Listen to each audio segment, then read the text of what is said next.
श्री कृष्ण गोविंद हरे मुरारे, हे नाथ नारायण वासुदेव। श्री कृष्ण।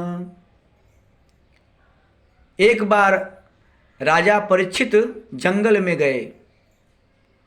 उन्होंने एक दृश्य देखा कि एक काला व्यक्ति पृथ्वी स्वरूपिणी गाय को अपने पैर से बार बार ठोकर मार रहा है। एक बैल को देखा कि जो एक ही पैर से खड़ा है, उसके तीनों पैर गायब हैं। बार बार मारते हुए उस काले व्यक्ति को, गाय को जब देखा तो परीक्षित के मन में बड़ा क्रोध उत्पन्न हुआ कि कौन व्यक्ति है जो इस प्रकार मार रहा है। उसको मारने के लिए दौड़े, अपने तीर धनुष को जो है लेकर। व्यक्ति से पूछे कि आप कौन हैं, इस प्रकार मार रहे हैं।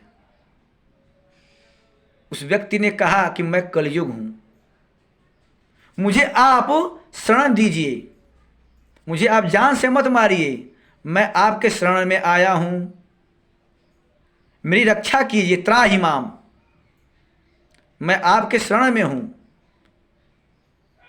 तब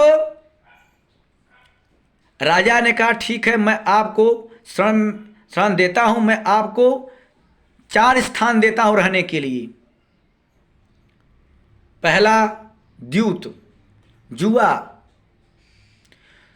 दूसरा मद्यपान, शराब।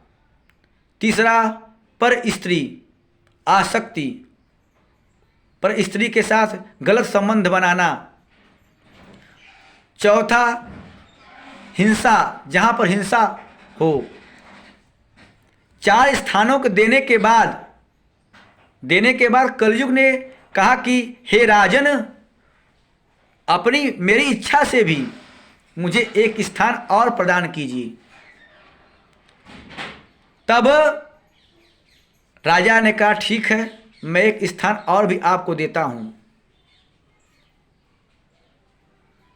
उसने कहा सोने में मुझे स्थान दीजिए। सोना का भी स्थान उन्होंने दे दिया। तो राजा का जो मुकुट था वह सोने का था। उस कलयुग ने उस सोने में अपना स्थान बना लिया, पहुंच गया उनके मुकुट पर, बैठ गया और उनकी बुद्धि भ्रष्ट हो गई। तो अगर अचानक आपको सोना मिल रहा हो तो उस सोने को घर में नहीं रखना चाहिए। उस सोने को देकर दूसरी वस्तु ले लीजिए। लेकिन जो सोना आपको कहीं से मिल गया हो अचानक, तो सोने को घर पर नहीं रखना चाहिए। उसमें दोष है, उसमें कलयुग का वास है। लोभ तो स्वाभाविक है, लोभ तो स्वाभाविक है, परंतु अतिशय लोभ मनुष्य का सर्वनाश कर देता है। अतिशय लोभ मनुष्य को नहीं करना चाहिए। सुवर्ण धन, रुपयों का लोभ, रुपये पैसे का लोभ सब प्रकार की बुराइयों की जड़ है। पैसे का अगर लोभ हो गया हो तो सब प्रकार की बुराइयों की जड़ है। तब से कलयुग इस पृथ्वी पर इन 5 में अपना स्थायी स्थान बनाए हुए है।